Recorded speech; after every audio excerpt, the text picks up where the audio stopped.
Hi everybody, imagine you are in a local market buying milk. Two shops are selling same thing. One has a big and flashy board which says premium, best quality and special offer, while the other one is an old and simple counter with no marketing, no drama, just a man quietly measuring milk and giving change. What would most people do? They assume that the flashy one is better and keep ignoring the quiet one. But then, over time, something happens. Every day, the quiet shop consistently delivers exactly what is promised: pure milk, correct measure, and on time.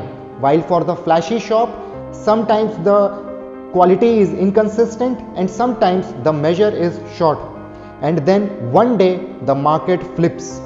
The same crowd that used to ignore the quiet shop now says, "Arey, this is better." That's the story of IRFC, Indian Railway Finance Corporation Limited. Initially, people saw the label of PSU in this company and their brain did a shortcut that PSU means slow and inefficient. This thinking kept the share price of this company depressed for quite a long time. But when people looked beyond the label and saw predictable cash flows and quality business, the share price of IRFC rose 7 times in just 1 year. In this video, we will look at how market psychology misprices risk and create opportunity for a thoughtful and rational investor. Let's start the video. IRFC is basically a financing arm of Indian Railways. It finances the acquisition of rolling stocks like locomotives, wagons and carriages for Indian Railways and provides funding for their other infrastructure projects. So the business model is it borrows money from the debt market for investing in rolling stocks and other infrastructure projects and then lease these assets to Indian Railways at an effective yield above cost of borrowings. IRFC's shares got listed in the market in August 2021. From that point till mid-2023, there was no movement in the share price. But suddenly, the share price jumped from 32 rupees a share in July 2023 to more than 200 rupees a share in July 2024, giving roughly a 7x return in just 1 year. The question is, what happened in that 1 year period of time, why it happened, and was it predictable? Well, the honest answer to that last question is that it is not predictable at all. The movement of share price cannot be predicted in the short term, but in the long term, we can get a general sense of direction of the movement of share price. What this means is that long-term prices eventually align with the company's fundamental value. IRFC is one of the perfect examples of this statement.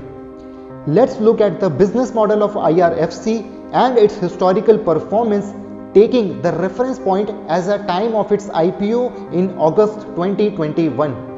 Let's look at the key features of the business model in following 3 points. Point number 1. IRFC has just one customer.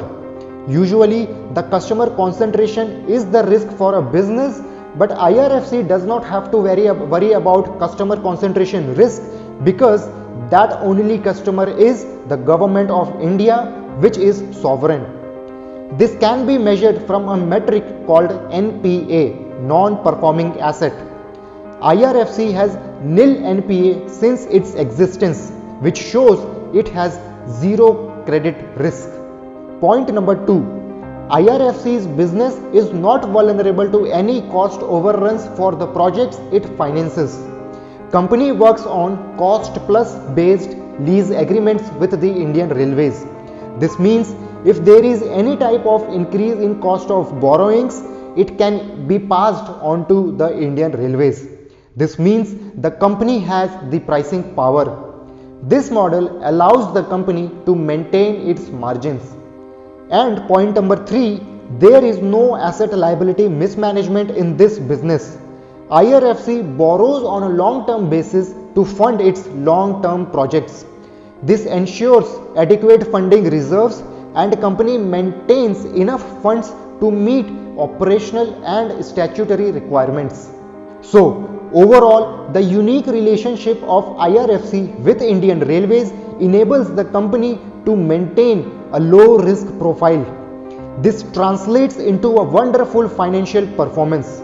The interest income of the company increased from 7,500 crores in FY16 to 15,700 crores in FY21. This means the sales has grown at a rate of 15% per annum on a compounded basis. After deducting the expenses, which mostly is an interest expense, the net interest income or operating profit of the company increased from 2,000 crores in FY16 to 4,500 crores in FY21. This again means that the operating profit of the company increased at a rate of 15% per annum on a compounded basis for the last 5 years. This type of growth usually comes by taking high credit risks. But for IRFC, business is growing at zero credit risks. Further, the ROE of this business is consistently between 13 to 14%. So, we have a low risk business model, high growth profits and respectable ROE, which make this business a very high quality lending business. But still, from the time of its IPO in August 2021 till July 2023, the share price of this business was trading at a PE multiple of just 5x. This proposition to any value investor would look extraordinarily cheap. And when he thinks about the reasons behind this bargain, he might come up with the following 3 reasons. Reason number 1. Markets might have been framed under representativeness bias. Representativeness bias occurs when the investor judges the situation based on stereotypes rather than rational analysis of the facts. Market might have took one characteristic of the business, which is that it is a PSU, and assumed the rest of the story that PSUs always destroys value and dilute minority shareholders. Reason number 2. Market might have been framed under availability bias. Availability bias causes investors to prioritize easily accessible data that is recent, vivid and easily recalled. Old stories like BSNL and MTNL might have come to the mind of investors, which might have made them unexciting about this stock. Reason number 3. Market might have been framed under social proof bias. If most market participants are not interested in this stock, our brain automatically thinks that if it was really that good, more smart investors would already be excited about it. These above biases might have kept the market ignoring this stock. But to those value investors who think rationally, do their own due diligence and are generally optimistic, it was an opportunity.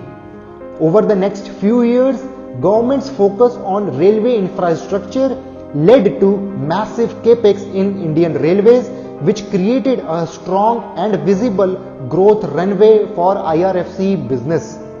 As the company kept on increasing, the market sentiment shifted. The stock, which was initially ignored, became very dearer to the market afterwards. And as more and more investors jumped onto to buy this stock, IRFC showed a massive growth. So, those value investors who were buying IRFC stock between mid-2021 to mid-2023, they didn't know when the share price is going to go up or by how much, but they were pretty confident that they were doing the right thing and they were indeed rewarded. And that is what happened with the IRFC stock. Now, there are few key insights that we can take from this case study. We will talk about 3 lessons. Lesson number 1. Market can misprice a stock. Mispricing happens when market deviates from the company's fundamental value. They take shortcuts, often driven by behavioral biases.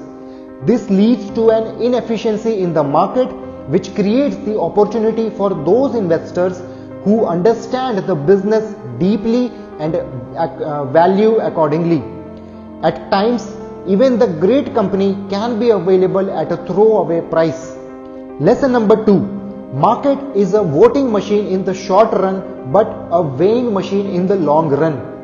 The short-term prices are driven by market sentiment, but in the long run, prices will align with the company's fundamental value.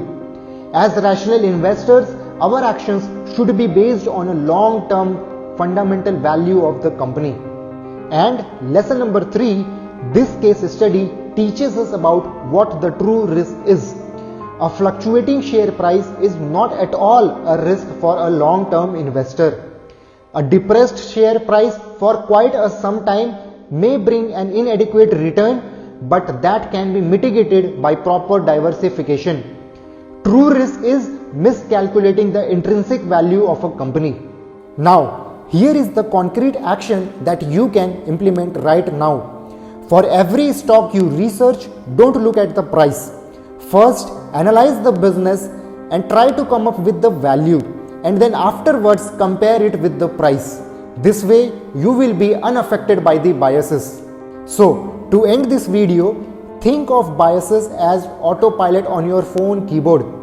Most days it helps, but sometimes it changes the wrong word, which changes the whole message. Biases hijacks our thinking. They feel like common sense, but once you learn to spot them, you stop reacting to the first impressions, and that is very powerful. And that brings me to the end of this video. I hope this video was very valuable to you. If this video was valuable, please like this video and subscribe to this channel for more such investment case studies. Thank you so much for watching. I will see you in the next video.